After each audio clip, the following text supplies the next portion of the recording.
அக்கா, ஒழுக்கம் பத்தி கதை ஒண்ணு சொல்லுங்க. சரி தங்கம். முன்பொரு காலத்தில் குப்புசாமி என்ற ஒரு பெரிய வணிகர் இருந்தார். அவருக்கு வயதாகிவிட்டதால் தனது மிகப்பெரிய வணிக நிறுவனத்தை நிர்வகிக்க ஒரு நேர்மையான இளைஞனை தேடிக்கொண்டிருந்தார்.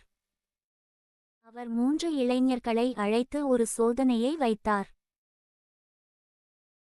மூவரிடமும் சில செடி விதைகளை கொடுத்து, இதை உங்கள் வீட்டில் வளர்த்து வாருங்கள். 6 மாதங்கள் கழித்து யாருடைய செடி செழிப்பாக வளர்கிறதோ அவர்களுக்கே இந்த நிறுவன பொறுப்பு என்று கூறினார். 6 மாதங்கள் கழித்து முதல் 2 இளைஞர்களும் அழகான பூக்கள் நிறைந்த செடிகளுடன் வந்திருந்தனர்.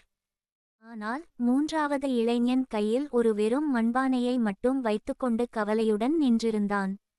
வணிகர் அவனிடம் கேட்டார், ஏன் உன் பானையில் செடி இல்லை?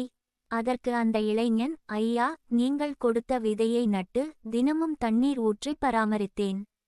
ஆனால் துளிகூட முளைக்கவில்லை. நான் தோற்றுவிட்டேன் என்று நினைக்கிறேன் என்றான். வணிகர் புன்னகைத்து அந்த 3வது இளைஞனை தேர்ந்தெடுத்தார். மற்ற இருவரும் அதிர்ச்சியடைந்தனர். வணிகர் விளக்கினார், நான் உங்கள் மூவருக்கும் கொடுத்தது வேகவைக்கப்பட்ட விதைகள். அவை ஒருபோதும் முளைக்காது. செடி வளரவில்லை என்றவுடன் மற்ற இருவரும் சந்தையை தேடிச் சென்று வேறு விதைகளை வாங்கி நட்டு செடியை வளர்த்து வந்தீர்கள். அதாவது வெற்றி பெற வேண்டும் என்பதற்காக நீங்கள் உங்கள் நேர்மையையும் ஒழுக்கத்தையும் கைவிட்டீர்கள். ஆனால் இந்த இளைஞன் செடி வளரவில்லை என்ற உண்மையை ஒத்துக்கொண்டான்.